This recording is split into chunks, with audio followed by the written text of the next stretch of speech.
So yeah, I was quite interested actually, because obviously you spent 10, 13 years on Wall Street, and then made the move into fashion. I did. Yeah. And so I left Wall Street, went to business school, took some time off, knew that I wanted to have my own business of some sort.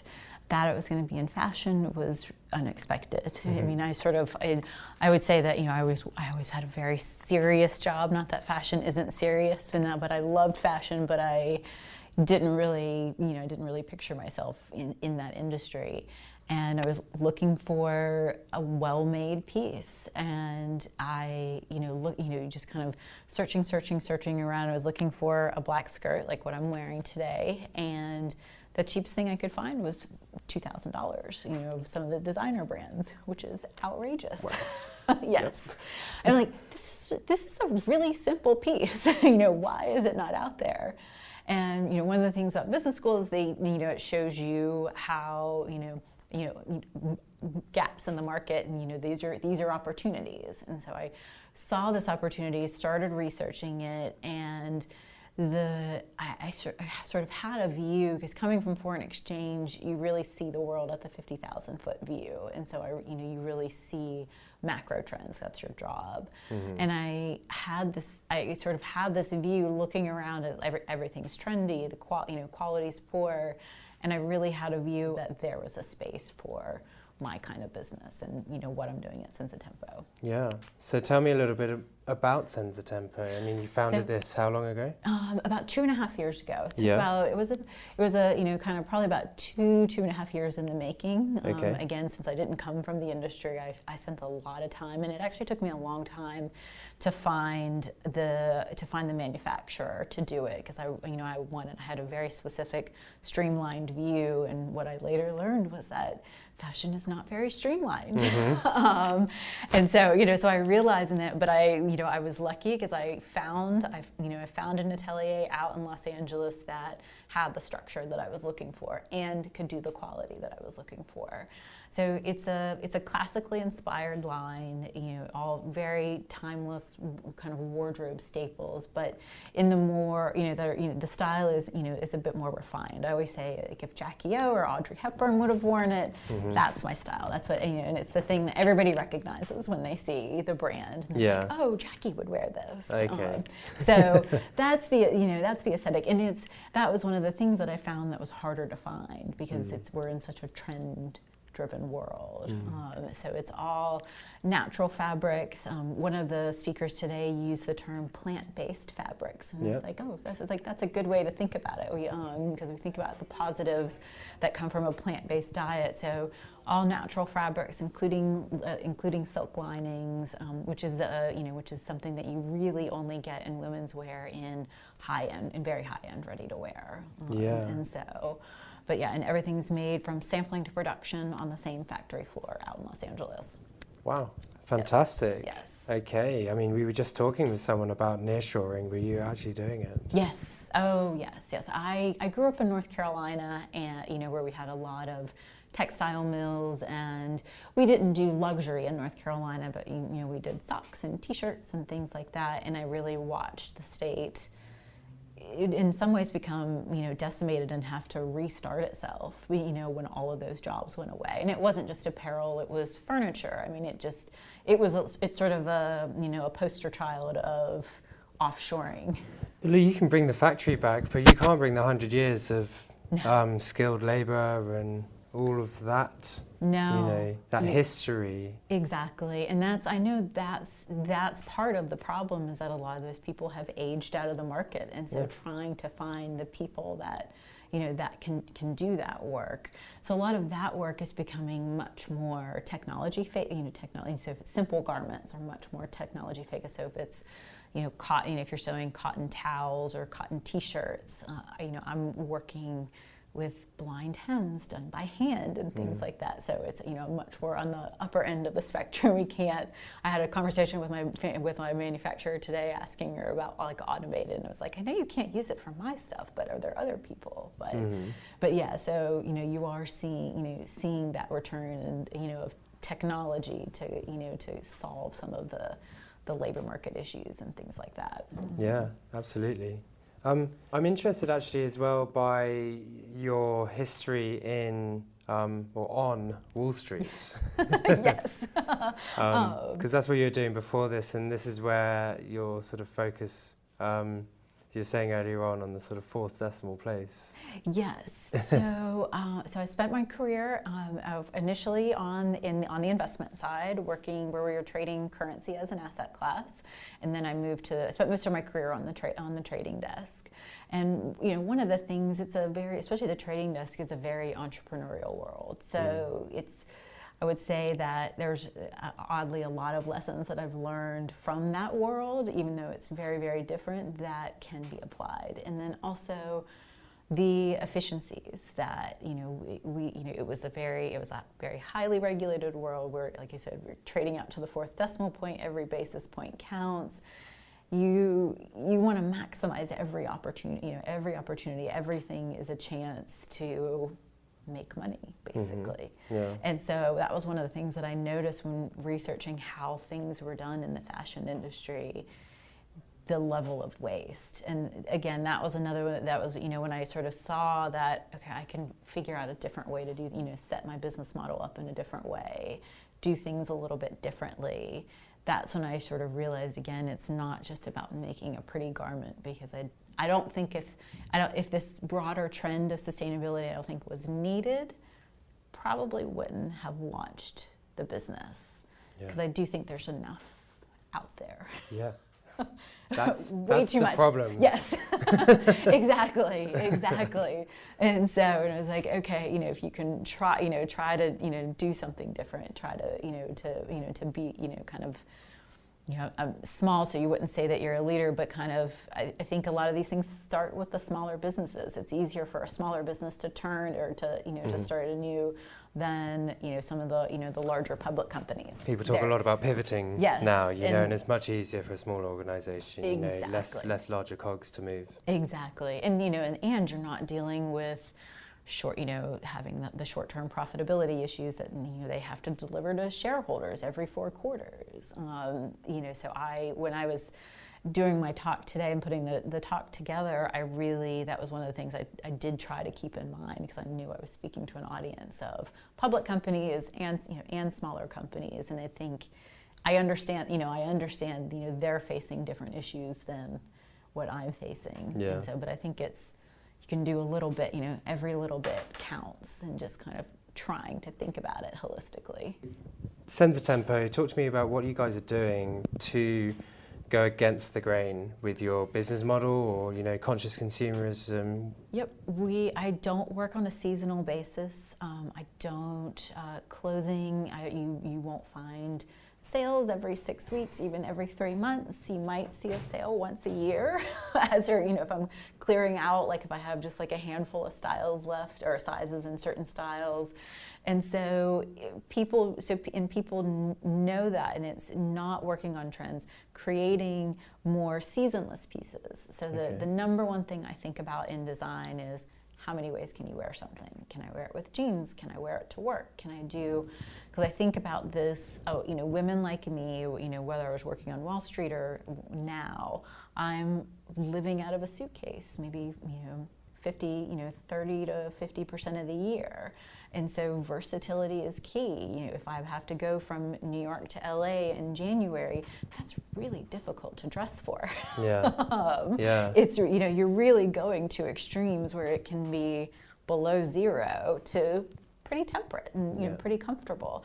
So using items that are mid-weight, one of the things is using silk linings and using natural fabrics. They're breathable. That people forget about that. Everybody always thinks it's the wool suit that makes them sweat in July, but it's actually the polyester lining. Oh, really? Yes. Yeah. I mean, because polyester and acetate, it's just plastic. So it's of just course. like wrapping yourself. I always knew a lot about clothing, but I never put those two pieces together. Whereas silk, you have, even if it's fitted and maybe you're a little bit warm if it's 90 degrees, but it's much more comfortable than if you're wearing a suit lined in polyester. And so really kind of, versatility, season, trying to use mid-weight seasonless items. You'll never see super thick wools or super light linen. It's just always about finding that middle ground so you can layer it and just it can be the piece that you just go back to over and over and over again. Yeah, absolutely. And I guess it's then got to be made to such a high quality because it's going to be used time and time again. Exactly. But what you're really trying to do here is just trying to stop it going into landfill at some point and stop being part of this sort of culture that is really the fashion industry is being called out for. Exactly. And I do think, so I am older, and I remember when clothing was expensive. I remember when I had to save up to buy clothing. And so that is a mentality that is just ingrained in me. Whereas the generation behind me, in all the generations behind me, they only know cheap clothing. They don't know what it's like to buy a t-shirt from one of the mall brands and have it last 10 years. Mm-hmm.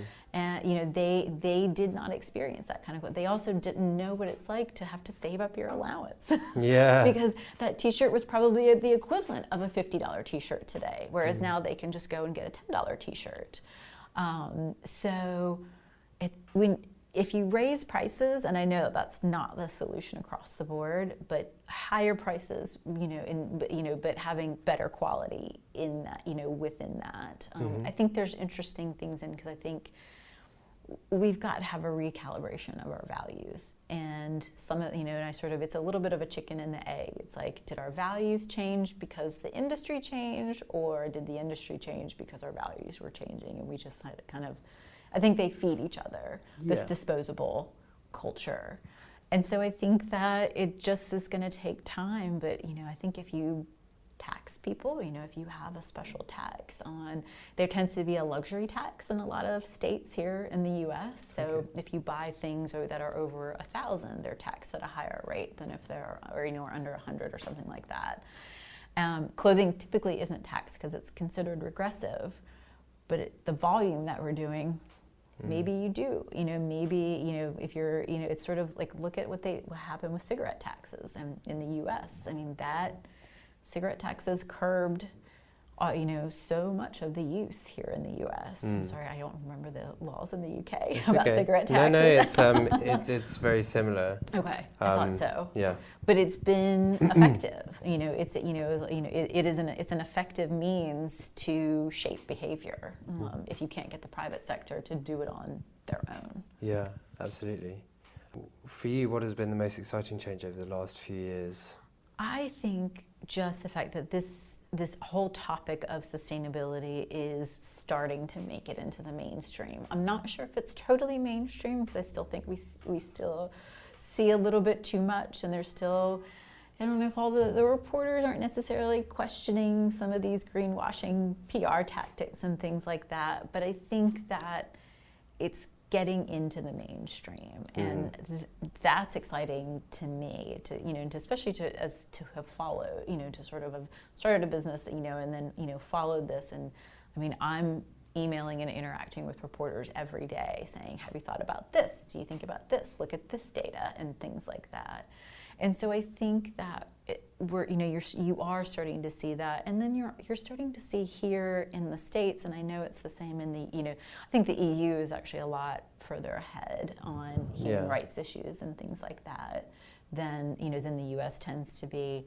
But we are in the government and some of the kind of the key regulatory bodies are starting to think about what's the impact of climate change, and they're tying it together with financial markets, and that's going to be usually like where if you sort of hit people in their wallet, that's usually the way to affect change. And so I think that there's a lot of interesting things going on the policy front, where and kind of sort of in the media, that I think there's a lot of positive changes kind of bubbling. Yeah. You mentioned the bottom line there, I believe, and the triple bottom line. The triple bottom line. Yes. So this is interesting. I mean, obviously, someone from Wall Street is gonna. I don't know about this. Yeah, this is your sweet spot, right? But the funny part is that if Wall Streeters see a way to monetize it, they're going to be the first people all over it. And so that's sort of where I have hope in some of this, because it can, I mean, I think it, it can be a catalyst for, for profits. You can end up in a better place. So what is the bottom line framework? So the triple bottom line framework, it's a construct where I went to business school, where you, instead of just looking at the bottom line P&L, an actual cash P&L, you try to measure the impact on people and planet and profit with all of your decision making. And there's various ways that you can apply it. I mean, I just try to think about it sort of, I think if you apply it to every step along the way, you can get to a better outcome. But it's just trying to understand, okay, the most cost saving measure, might be slave labor over in Bangladesh. So, but that's going to be a big negative on the people side, even if it's going to be a big positive on the profit side. And so it just tries to force you to think about things other than just the pure cash profit. Absolutely. Or shipping garments to 5 different places before they're a finished garment. That was another thing that just sort of blew my mind, that happens. Like the waste, you're not even talking about, the greenhouse gas and emission waste, but just the sheer, just the money shipping is extraordinary. Well, it's incredible actually, there's so many areas for the fashion industry to improve its practices, and obviously, if you do improve them, then hopefully you're going to make a profit. Kristen, I was going to say, and I think those areas feed off of each other too. So I think if you try to improve waste, you're going to improve your emissions output. So I do think that those sort of key areas, like I think about emissions, waste, labor, and sort of fabrics as it relates to that, and they all feed off of each other. And so an improvement in one usually gives you an improvement at least in one or the other. Yeah, absolutely. I mean, have you seen that in your 2 years at Senza Tempo? I have. Because one of the big changes when I was first starting out, I was actually getting a lot of fabrics from New York, and then I just sort of sat down at the end of the year and I actually looked at the cost. And then I was just like thinking about it from an environmental perspective. I'm like, this is insane. And so I went back out to LA, and it took a little bit of time. And sometimes I have to make design changes, but if the fabrics aren't coming direct to the factory from Italy, then I'm getting them from smaller suppliers out in LA, and I will only use suppliers out in LA. I won't have things flown in from New York, even if I want it. Yeah. So this is it, and you're making a conscious choice there. You have what you prefer maybe in an ideal world, but one doesn't live in an ideal world. No. And so you have to make those. You have to make those cuts somewhere. Absolutely. But do you think that true sustainability is a pipe dream until people are willing to lose profit in the search of it? I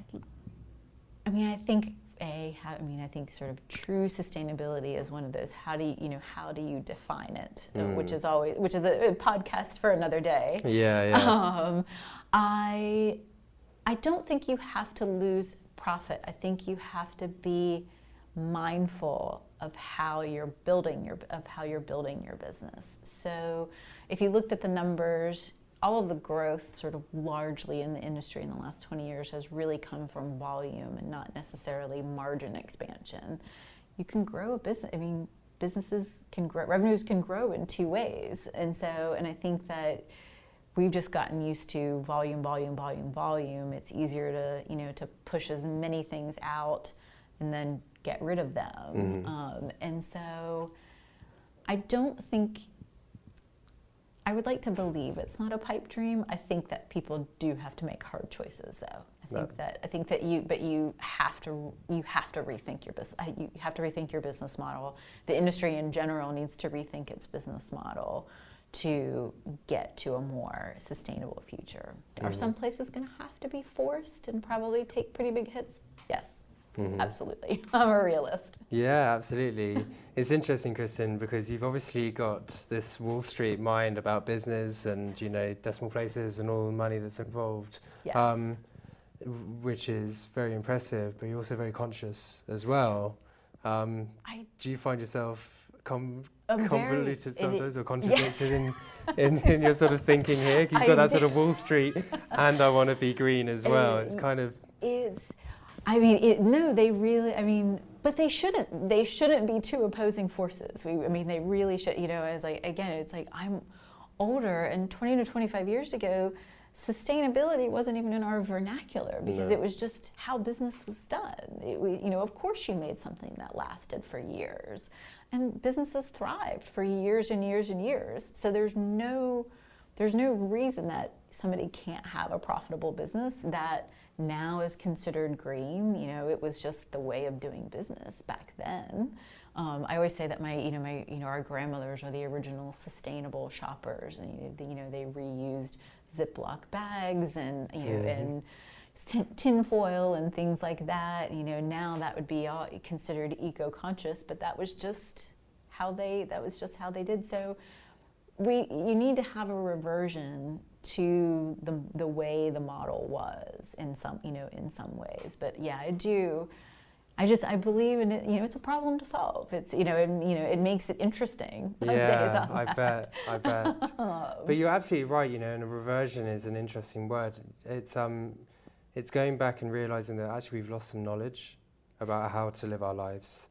We've lost our way a little bit. Very, very much. I'm a huge history buff, and so I read in particular World War II, and you just sort of you read about fabric rations and all of the and again I grew up, I was very close to my grandmother, so I sort of was instilled with so many of those values. And I actually sort of wonder if not having, it's kind of some of the younger generations not having that influence of their grandparents who were frugal because they were probably children of the Depression and then, husbands and wives of, World War II. Frugality was their way of life, but it's just being sustainable. Again, we weren't having waste conversations. It's efficient. It's very efficient exactly. way of living. Yeah, exactly. And it's... So yeah, it's interesting. Well, they say that the world does go in circles, so hopefully, I think we're on a turn. Yeah. I do. I have to believe that. Well, you have to have a positive outlook. Absolutely. Let's hope it doesn't take something as bad as the Depression to get us to that kind of point. Let's hope that we can realise that there's an efficiency to be had here. No, exactly, and that's what the San Francisco Fed has a paper out, and it's kind of exactly to that point that they see the next financial crisis coming from climate change. So that's a major systemic risk. It's effectively the Depression. Yeah. So it was the paper was out earlier this year. Oh, really? Yeah. So, so I was like, I'll share it with you. So if you want to share it with the listeners, but it's absolutely. I think kind of again, it's like when things hit people's pockets, that's when they change behavior. And it's just, I worked through the first financial crisis. I was on the trading desk. Yeah. I would like to not see that again. Definitely. Yes. Definitely. Well, let's hope we learn our lesson this time. Yes, absolutely. Thank you very much for joining us. It's been really interesting. Thank you so much for having me.